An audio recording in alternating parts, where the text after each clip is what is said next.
Hi friends, ഇനി ഞാൻ നിങ്ങളായിട്ട് ഷെയർ ചെയ്യുന്നത് നമുക്ക് റവ വീട്ടിലുണ്ടെന്നുണ്ടെങ്കിൽ വളരെ ഈസി ആയിട്ട് ഉണ്ടാക്കാൻ പറ്റുന്ന നല്ലൊരു അറേബ്യൻ സ്വീറ്റ് ആണ് കേട്ടോ. വായിലിട്ടാൽ അലിഞ്ഞു പോകുന്ന അത്രയും നല്ലൊരു മധുരമാണ്, നല്ല ടേസ്റ്റാണ്. അപ്പോൾ ഇതെങ്ങനെ ഉണ്ടാക്കുന്നത് നോക്കിയാലോ.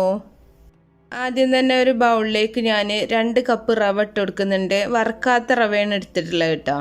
അപ്പോൾ നിങ്ങൾക്ക് 1 കപ്പിൽ വേണമെങ്കിൽ ചെയ്യാം. ഞാനിവിടെ 2 കപ്പ് അളവിലാണ് ചെയ്യുന്നത്. അപ്പോൾ ഇതിൻ്റെ മുമ്പ് ഞാൻ ഒരുപാട് ബസ്ബൂസ റെസിപ്പീസൊക്കെ കാണിച്ചിട്ടുണ്ട്. ഇത് നമ്മൾ കസ്റ്റർഡ് ബസ്ബൂസയാണ് ചെയ്യുന്നത് കേട്ടോ. അതുകൊണ്ട് തന്നെ ഒരു 1/2 കപ്പ് കസ്റ്റർഡ് പൗഡറും കൂടെ ഇതിലേക്ക് ചേർക്കുന്നുണ്ട്. ഏത് ഫ്ലേവറിലുള്ള കസ്റ്റർഡ് പൗഡറും നിങ്ങൾക്ക് ചേർക്കാം. ഞാനിവിടെ വാനില ഫ്ലേവറിലുള്ള കസ്റ്റർഡാണ് എടുത്തിട്ടുള്ളത്.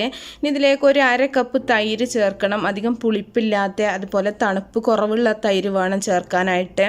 തണുത്ത തൈര് ഒരിക്കലും നിങ്ങൾ ചേർക്കരുത്. ഇനി ഇതിലേക്ക് ഒരു 1/4 കപ്പ് ഓയിലും കൂടെ ചേർക്കുന്നുണ്ട്. ഓയിലിന് പകരം നിങ്ങൾക്ക് ബട്ടർ വേണമെങ്കിൽ ചേർത്ത് കൊടുക്കാം. ഇനി ഇതിലേക്ക് ഒരു 1/2 കപ്പ് പൊടിക്കാത്ത പഞ്ചസാരയും കൂടെ ചേർത്തിട്ടുണ്ട്. ഇനി ഇത് നല്ലപോലെ നമുക്കൊന്ന് മിക്സ് ചെയ്യാം. പ്രത്യേകം ശ്രദ്ധിക്കുക കേട്ടോ, തൈര് അതുപോലെ ഇതിലേക്ക് ചേർക്കുന്ന പാല് ഒന്നും തണുപ്പന്നെ ഉണ്ടാവാൻ പാടില്ല. ഇനി നല്ലപോലെ ഒന്ന് മിക്സ് ചെയ്തെടുക്കുന്നുണ്ട്. നമ്മളിതിൽ മുട്ടയൊന്നും ചേർക്കാണ്ടാണ് ഈ ഒരു ബസ്ബൂസ റെഡിയാക്കി എടുക്കുന്നത്. സാധാരണ ബസ്ബൂസ ഉണ്ടാക്കുമ്പോൾ നമ്മൾ ഇതിലേക്ക് ഡെസിക്കേറ്റഡ് കോക്കനട്ടാണ് ചേർക്കാറുള്ളത്. നമ്മൾ കസ്റ്റർഡ് പൗഡർ ഒന്നും ചേർക്കാറില്ല കേട്ടോ. പക്ഷെ ഇത് കസ്റ്റർഡ് ചേർക്കുമ്പോൾ വാനില എസൻസ് ഒന്നും നമുക്ക് എക്സ്ട്രാ ചേർക്കേണ്ട ആവശ്യമില്ല. ഇതിലേക്ക് 1 ടീസ്പൂൺ ബേക്കിംഗ് പൗഡർ അതുപോലെ ഒരു 1/2 ടീസ്പൂൺ ബേക്കിംഗ് സോഡയും കൂടെ ചേർക്കുന്നുണ്ട്. ഒരു നുള്ളു ഉപ്പും കൂടെ ചേർത്ത് കൊടുക്കുന്നുണ്ട്. മധുരം ഒന്ന് ബാലൻസ് ചെയ്യാൻ വേണ്ടി മാത്രം ഉപ്പ് ചേർത്താൽ മതി. എന്നിട്ടൊന്നും കൂടെ ഒന്ന് മിക്സ് ചെയ്തെടുക്കുന്നുണ്ട്. അപ്പോൾ ഇത് പ്രത്യേക ഒരു ടേസ്റ്റാണ് ഈ ഒരു ബസ്ബൂസക്ക്.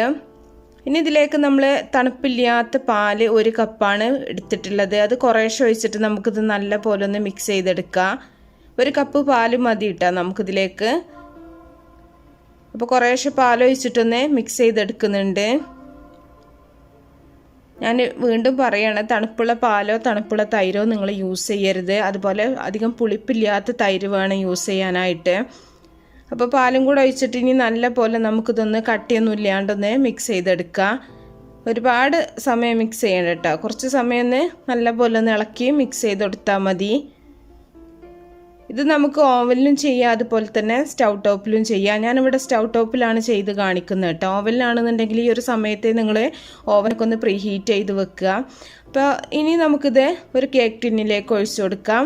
ബട്ടറോ ഓയിലോ എന്തെങ്കിലും ഒന്ന് ചെറുതായിട്ടൊന്ന് സ്പ്രെഡ് ചെയ്തിട്ട് ആ ഒരു ടിന്നിലേക്ക് നമുക്ക് ഈ ഒരു റവയുടെ മിക്സ് ഒഴിച്ചു കൊടുക്കാം. അപ്പോൾ ഞാനിതിൽ എക്സ്ട്രാ വാനില എസൻസ് ഒന്നും ചേർത്തിട്ടില്ല കേട്ടോ. കസ്റ്റർഡിൻ്റെ ആ ഒരു ടേസ്റ്റ് തന്നെ ഉണ്ടാവും എന്ന് വിചാരിച്ചിട്ടാണ്. നിങ്ങൾക്ക് വേണമെന്നുണ്ടെങ്കിൽ എസൻസ് ചേർത്ത് കൊടുക്കാം.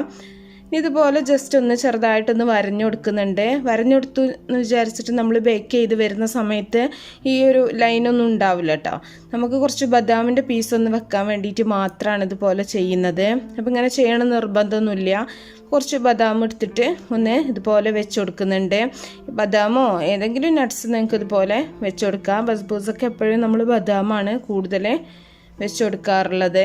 അപ്പോൾ അതൊക്കെ നിങ്ങൾ വീട്ടിലുണ്ടാക്കുന്ന സമയത്ത് നിങ്ങളുടെ ഇഷ്ടത്തിനനുസരിച്ചിട്ട് ചെയ്താൽ മതി കേട്ടോ. ഇനി ഞാൻ നേരത്തെ ഒരു പാത്രം അടുപ്പത്ത് വെച്ചിട്ട് ചൂടാക്കിയിട്ടുണ്ടായിരുന്നു. അതിൽ വെച്ചിട്ടാണ് ബേക്ക് ചെയ്യുന്നത്. നന്നായിട്ട് അടച്ചു കൊടുക്കുക. അതിൻ്റെ ആ ഹോളൊക്കെ ഒന്ന് അടച്ചു വെക്കുക. ഒരു 30-35 മിനിറ്റ് മാത്രം നമുക്ക് ചെറിയ തീയിലിട്ടിട്ടൊന്ന് ബേക്ക് ചെയ്തെടുക്കാം. അപ്പോഴേക്കും നല്ല കറക്റ്റായിട്ട് നല്ല കളറായിട്ട് തന്നെ വന്നിട്ടുണ്ട്. അപ്പോൾ നല്ല ഇതിൽ തന്നെ വെന്തിട്ടുണ്ട് കേട്ടോ അത്. അപ്പോൾ നിങ്ങൾക്കൊരു ടൂത്ത് പിക്കോ അല്ലെങ്കിൽ ഒരു കത്തിയോ എന്തെങ്കിലും വെച്ചിട്ട് ജസ്റ്റ് ഒന്ന് കുത്തി നോക്കുക ഉൾഭാഗമൊക്കെ വെന്തിട്ടുണ്ടോയെന്ന്. ഇല്ലയെന്നുണ്ടെങ്കിൽ കുറച്ചും കൂടെ സമയം വെക്കുക കേട്ടോ. ഇനി ഇതിലേക്കുള്ള ഷുഗർ സിറപ്പ് റെഡിയാക്കി എടുക്കാൻ വേണ്ടിയിട്ട് 1 കപ്പ് പഞ്ചസാര അതുപോലെ 1 കപ്പ് വെള്ളം കൂടെ ചേർത്തിട്ടൊന്ന് അലിയിച്ചെടുക്കുന്നുണ്ട്. ഇതിലേക്ക് കുറച്ച് നാരങ്ങയുടെ തൊലിയോ ഓറഞ്ചിൻ്റെ തൊലിയോ ഫ്ലേവറിന് വേണ്ടിയിട്ട് നമുക്ക് ഇട്ട് കൊടുക്കാം. ഇല്ലയെന്നുണ്ടെങ്കിൽ റോസ് വാട്ടറൊക്കെ ചേർത്താലും അതൊക്കെ ഓരോരുത്തരുടെ ടേസ്റ്റിനനുസരിച്ചിട്ട് ചേർത്ത് കൊടുക്കുക കേട്ടോ. ഇതിലേക്ക് 1 ടീസ്പൂൺ നാരങ്ങാ നീരും കൂടെ ചേർത്തിട്ടുണ്ട്. ഈ പഞ്ചസാര നന്നായിട്ട് അലിയുമ്പോൾ നമുക്ക് തീ ഓഫ് ചെയ്യാം. ഒരുപാട് അങ്ങോട്ട് സിറപ്പ് കട്ടിയാക്കി എടുക്കേണ്ട ആവശ്യമൊന്നുമില്ല. അപ്പോൾ ഇതിൽ നിന്ന് ആ ഒരു തൊലിയൊക്കെ നമുക്ക് ഒന്ന് കോരി മാറ്റാം. ഇനി ഇത് നമ്മളെ ബസ്ബൂസ ഒന്ന് കട്ട് ചെയ്തിട്ട് അതിൻ്റെ മുകളിലേക്ക് നമുക്ക് ഷുഗർ സിറപ്പ് ഒഴിച്ചു കൊടുക്കാം. അപ്പോൾ നല്ല സോഫ്റ്റാണ് കേട്ടോ അത്. അപ്പോൾ ഷുഗർ സിറപ്പും കൂടെ ഒഴിക്കുമ്പോൾ തന്നെ നന്നായിട്ട് നല്ല സോഫ്റ്റായിട്ട് നമുക്ക് കിട്ടും. നല്ല അതിലങ്ങോട്ട് കുതിർന്നിട്ടുണ്ടാവും കേട്ടോ ഷുഗർ സിറപ്പിൽ. അതുകൊണ്ട് തന്നെ നല്ല സോഫ്റ്റായിരിക്കും കഴിക്കുമ്പോൾ. വായിലിട്ടാൽ ശരിക്കും പറഞ്ഞാൽ നല്ല അലിഞ്ഞു പോകുന്നൊരു മധുരമാണത്. അപ്പോൾ വളരെ ഈസി ആയിട്ട് നിങ്ങൾക്ക് കുട്ടികൾക്കൊക്കെ വീട്ടിലുണ്ടാക്കി കൊടുക്കാൻ പറ്റും. അപ്പോൾ ഇതിന് മുമ്പ് ചോക്ലേറ്റ് ബസ്ബൂസ ഉണ്ടാക്കിയിരുന്നു, അതുപോലെ ഒറിജിനൽ ബസ്ബൂസ റെസിപ്പിയൊക്കെ ഞാൻ കാണിച്ചിട്ടുണ്ട് കേട്ടോ. കാണാത്തവരുണ്ടെങ്കിൽ കണ്ടു നോക്കുക. അപ്പോൾ ആ ഷുഗർ സിറപ്പൊക്കെ നന്നായിട്ടൊന്ന് സോക്കായിട്ട് നമുക്കിത് പീസുകളായിട്ട് ഇതിൽ നിന്ന് എടുത്തു മാറ്റാം. അപ്പോൾ പ്രത്യേകം ശ്രദ്ധിക്കുക, നന്നായിട്ട് കുതിർന്നാണ് ഇരിക്കുന്നത്. അപ്പോൾ എല്ലാവരും ഉണ്ടാക്കി നോക്കുക, എന്നിട്ട് നിങ്ങളുടെ അഭിപ്രായങ്ങളൊക്കെ അറിയിക്കുക. ഇഷ്ടപ്പെട്ടാൽ ലൈക്ക് ചെയ്യുക, അതുപോലെ ഷെയർ ചെയ്യുക. അപ്പോൾ നല്ല നല്ല റെസിപ്പികളൊക്കെ ആയിട്ട് നമുക്ക് അടുത്തൊരു വീഡിയോയിൽ കാണാം. ഓക്കേ.